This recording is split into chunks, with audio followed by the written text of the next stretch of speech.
Hey folks, so this is the intro to Unit 3. The podcast we're looking at is Adventures in New America.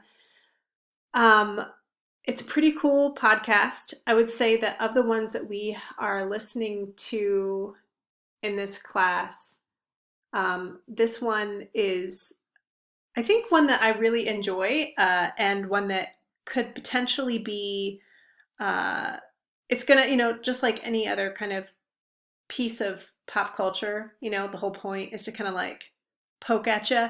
And so Adventures in New America is like an Afrofuturistic sci-fi post-apocalyptic exploration of New America.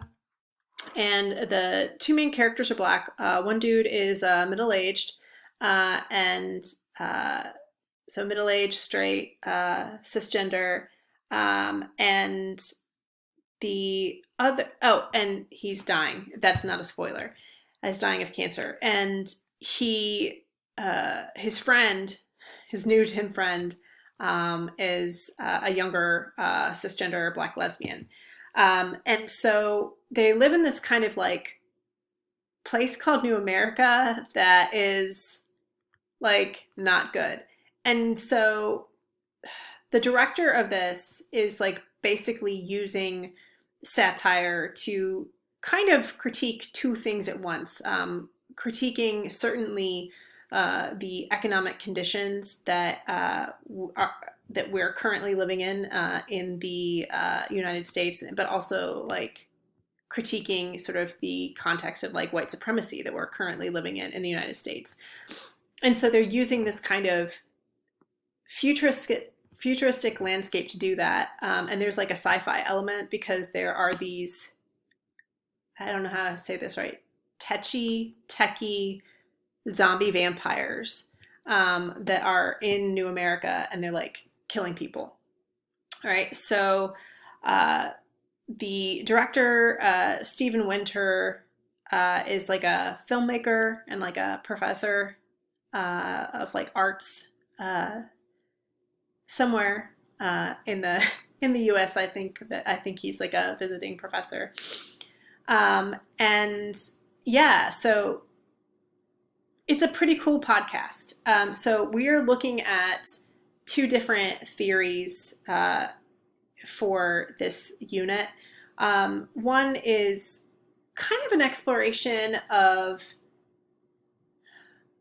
so Marxism, yes, and Marxism is a theory. BTW, it is not communism, it is not socialism. Karl Marx was an actual dude and an economic theorist, right? So I just want to let you just sort of understand that because I don't know why. This is it's a lack of education in the United States, but the dude is an economic theorist, right? And his whole thing was like capitalism sucks, and legit, he's not wrong.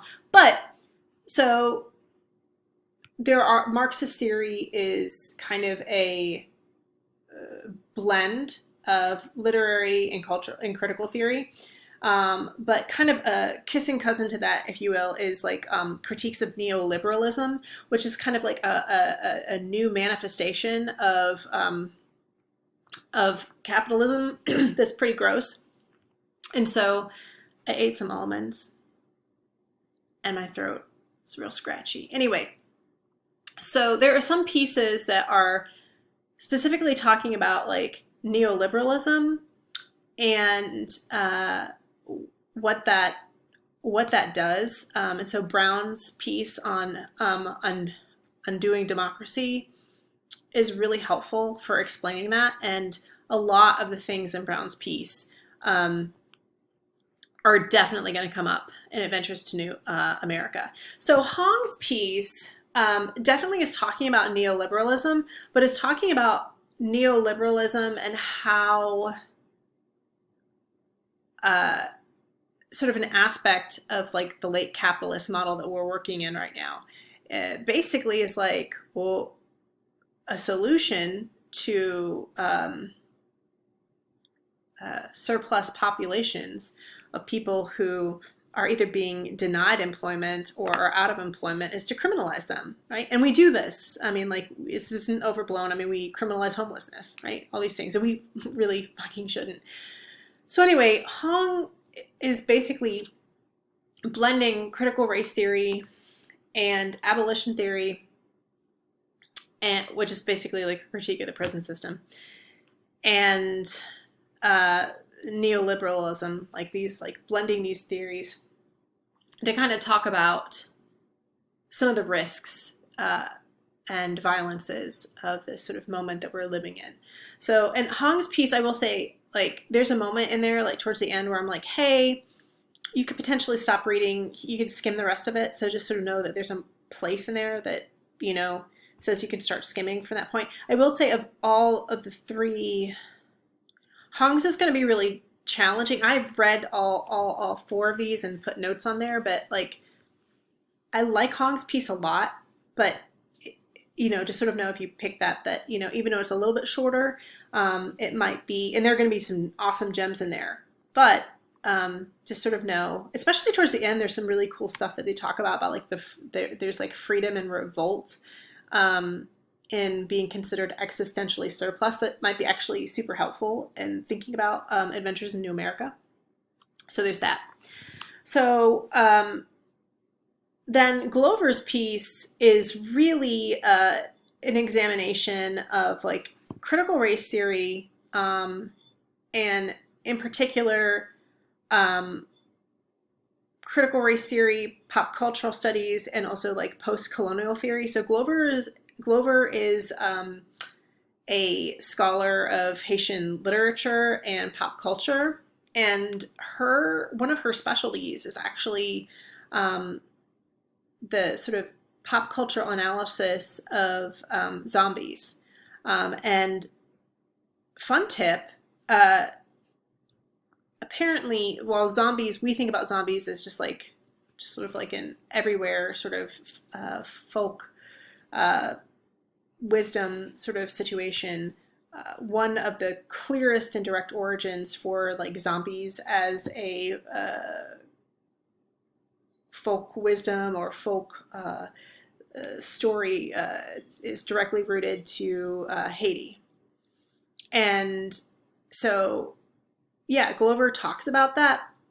And one of the things that Glover's actually looking at here is basically like the way that pop culture right now has kind of like taken the zombie and sort of like whitewashed the zombie. But her argument is basically that like the ways that pop culture, particularly in the US, kind of uses the zombie is really a reflection of some racist anxiety that's rooted in anti-Blackness. And so she does this really amazing post-colonial read. I really do love this piece a lot. I will say, if you read Glover's piece, and again, it was such a great read. I really, really enjoyed this piece. I enjoy all these pieces, but I really enjoyed Glover's. But if you read Glover's, which I think is a cool piece, I'm trying not to like steer you either way, but I think it's not a bad idea because I kind of like read multiple of her articles, but it's kind of might be, there's like a little like one page like website that's just like an interview with Glover where she kind of talks about like the origin of the zombie in Haiti. And then the other parts of that article, she kind of just gives you like the Cliff Notes version of her article, Fleshlight What's One's Own. And it's like a 5-minute read. So if you do end up reading the Glover one, it's like not a bad idea just to kind of like read this linked resource right here first, because I think that it's going to end up being like really helpful and like easing your read. But it is a delightful piece. I was like, damn, this is like really brilliant scholarship. So the last one, this comes from, so Wang's book is on carceral capitalism, and which again is kind of like the blending of Marxism, critical race theory, and abolition theory, and which are often used together. Because remember what I said is that like very few academics just use one lens of critical theory. It's just not how it works, right? And so this piece is kind of looking at how Karl Marx didn't really account for the violence of chattel slavery, nor did he account for the violence of genocide in the United States and how that influenced capitalism. Like Karl Marx was just like, oh, well, we had to take the land away from like, you know, working white people, like take away their land and then kind of like force them from their community things, and then they became workers and they had to sell their labor, right? That's like his whole argument sort of begins there, right? With this sort of creation of this sort of like working class population. But it's more complicated than that. And so one of the things that, and the other part of Wang's argument too, is that built into capitalism from the very beginning, because we have like this myth of like this origin story of capitalism, right? It's like, oh, people worked really hard and they bartered. That's actually bullshit. Like capitalism was built, I mean, and this is just like peer-reviewed scholarship across every freaking discipline except for business, because, you know, I'll just put a pin in that. But any humanities scholar worth their salt would absolutely say yes, like capitalism began in genocide, and chattel slavery makes capitalism possible. But the other thing that Wang is talking about in here is that like built into the sort of pie of capitalism, it's not just about like the theft and the looting of indigenous and Black people that that sort of began capitalism, but that kind of looting is like ongoing. And so that's one of the things that Wang is talking about here, is the way that when capitalism doesn't work, so because capitalism as a system, it does kind of like have a zombie effect to it, or like a vampiric effect or a cannibalistic effect to it, in the sense that capitalism is meant to grow and grow and grow and grow, right? So as you can imagine, many of us don't have to imagine,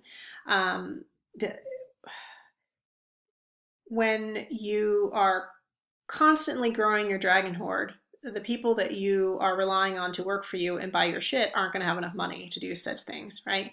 And so, so what happens, right? So Karl Marx doesn't account for this. He's just like, oh, the workers revolt, the hell they do. I mean, it'd be, you know, again, that'd be cool. But that's not what happens. And so one of the things that Wang kind of walks us through are the various ways in which, when capitalism kind of runs out of legitimate ways of making money, they start stealing shit. And through various practices that really sort of like get normalized in our society, whether that's like redlining or subprime mortgage loans, or even the ways in which cities pay for, like they fund, like cities fund themselves instead of like taxing businesses. What they end up doing are like targeting marginalized communities and like overfining them for things. And this like legitimately happens. And so, and should frankly freaking be illegal. But in any case, that is what Wang's piece is talking about. So I would say that one of the things that I want to mention, and the reason why I'm giving you like an overview of these things, is because I want you to choose ones that you are interested in, but I want to also remind you that your job in reading these isn't to be like, oh, I disagree with this, right? Because like, cool, you can disagree with this, but this is the first time you're learning this kind of theory, right? So like, you don't get to do that, right? Like you have to like read it. And the idea is to be like, hey, this is an interesting thing that gives me a tool to sort of percolate. And when the reason I'm saying you don't get to do that, what I mean to say is like, these people have literally spent decades of their lives studying these things, right? And they have like, this has gone through peer review, right? So even if something like pisses you off and your gut check is just like, I don't like this. I mean, that's cool. I mean, everyone has that sort of experience. But the idea here is to like, one, pick articles that you might be interested in. And two, remember that like, it's really natural for the scholarship that we might be reading to like piss you off, you know? I mean, that's just kind of like the process. It's cognitive dissonance. It has happened to me many times before. And most of the time it's just like, oh shit, like, this is new information, and it's really challenging a story that I have understood about myself and my place in the world, right? And so just sort of know that that's natural. Don't like don't police yourself about it. But what I'm saying is that remember in doing the active reading that your job isn't to like just pop off in the comments, right? Like the idea is to like be looking at the scholarship and thinking, hey, like this particular concept might be useful for future me. Like this is an idea that gives me something that might percolate, right? So just sort of keep that in mind because I feel like this unit's readings, especially since they're talking about like the intersections of like race and class and the prison system and criminalization, all those things, and gender and orientation, all of those things might end up being particularly challenging, right? Depending, especially if these are new concepts for you, or if it's something that you haven't had to think about a lot, right? Or maybe you haven't had to think about it in an academic context before, right? So that being said, just sort of keep that in mind because I do feel like Adventures in New America is a really cool podcast, but it is using satire to like poke at and make you uncomfortable on purpose with elements of like exploitation, whether that's economic or racial exploitation. So just sort of keep that in mind.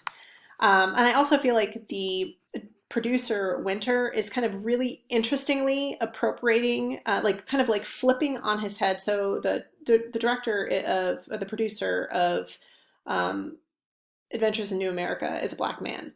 And what he's doing with like this imagery of like the zombie vampire is really interesting because it kind of flips the logic that Glover is talking about, the ways that like people use zombies in pop culture, particularly like predominantly like white pop culture, like using zombies is in a way that it's like really a racialized anxiety, right? About complicity and like anti-Blackness and like legacies of like racialized violence, right? So Clover is kind of like obviously aware of that and is really kind of flipping that zombie narrative on its head. I was going to try to find one on like vampires, but then I thought, no, like, because that's kind of like moving away from like, I'm trying to give you like a survey of like really common and cutting edge forms of analysis out there, but I don't feel like it's not like there's a vampire studies. It's not, like there are people who study vampires, but they're like using like post-colonial lens, critical race lenses, gender, queerness, disability. You see what I'm saying? So that's the reason why I didn't include something about vampires. But all this to say, that's Unit 3. I am looking forward to this unit with you. And yeah,